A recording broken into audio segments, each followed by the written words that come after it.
আবারও সেই আমির খসরু মাহমুদ, যাকে গত 16-17 বছর যাবৎ আমরা আওয়ামী লীগের বিরুদ্ধে কোনো আন্দোলনে দেখতে পাইনি। ইভেন গত জুন জুলাইয়ের বৈষম্য বিরোধী আন্দোলনের সময় বিএনপি সহ আমির খসরু মাহমুদ তারা এসি রুমে বসে তাদের জীবনযাপন কাটাচ্ছিল। এখন তারা নির্বাচনের জন্য অত্যন্ত অ্যাগ্রেসিভ মুডে আছে। যে কোনো মূল্যে তারা নির্বাচন দিয়ে ক্ষমতার মসনদে আরোহণ করতে চায়।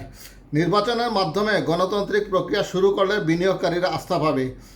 তারা তো তখন ক্ষমতায় ছিল এর আগে, তখন বিনিয়োগকারীরা আস্থা পায়নি কেন? আমরা জানি সে সময় কিভাবে কমিশন বাণিজ্য ফিতার দৌরাত্মের কারণে বাংলাদেশে কোনো বিনিয়োগকারী বিনিয়োগ করতে আস্থা পায়নি। ঠিক তেমনি আওয়ামী লীগের আমলে একই ঘটনা ঘটেছিল। সুষ্ঠু নির্বাচনের মাধ্যমে আমাদের প্রথমে গণতান্ত্রিক প্রক্রিয়া শুরু করলে বিনিয়োগকারীরা আস্থা পাবে বলে মন্তব্য করেছেন বিএনপির স্থায়ী কমিটির সদস্য আমির খসরু মাহমুদ চৌধুরী।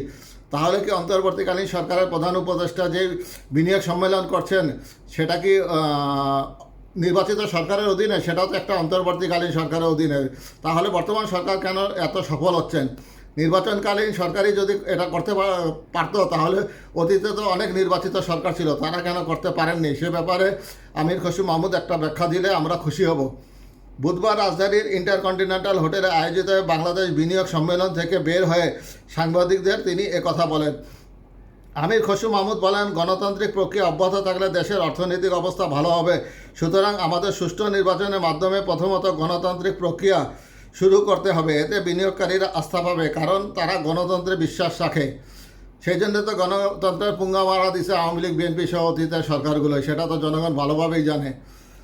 এদিকে বাসসকে দেওয়া এক সাক্ষাৎকারে সাবেক এই বাণিজ্যমন্ত্রী আমির খসরু মাহমুদ বলেন, আমরা বিনিয়োগকারীদের সুরক্ষার জন্য একটি প্রয়োজনীয় আইন প্রণয়ন করব, যা নিশ্চিত করবে ন্যায্য আচরণ, কর স্থিতিশীলতা এবং বিনিয়োগকারীদের অধিকার।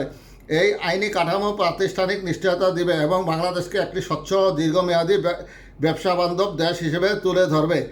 আমির খসরু বলেন, নীতিগত অস্থিরতা দীর্ঘমেয়াদী পরিকল্পনা এবং আর্থিক পূর্বাভাসকে বাধাগ্রস্ত করে। তাই শুল্ক ব্যবহার এবং রপ্তানি প্রণোদনা বিষয়ে স্বচ্ছ স্থিতিশীল নীতির প্রয়োজনীয়তা আমরা গুরুত্ব দিচ্ছি।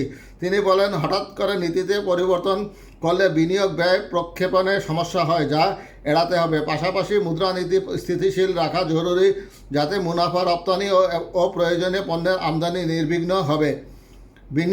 বিএনপি বিনিয়োগ পরিবেশ সহজ করতে একক কর্তৃপক্ষের অধীনে বিনিয়োগ সংক্রান্ত সব সেবা আনার প্রস্তাব করছে বলেও জানান আমির খসরু মাহমুদ।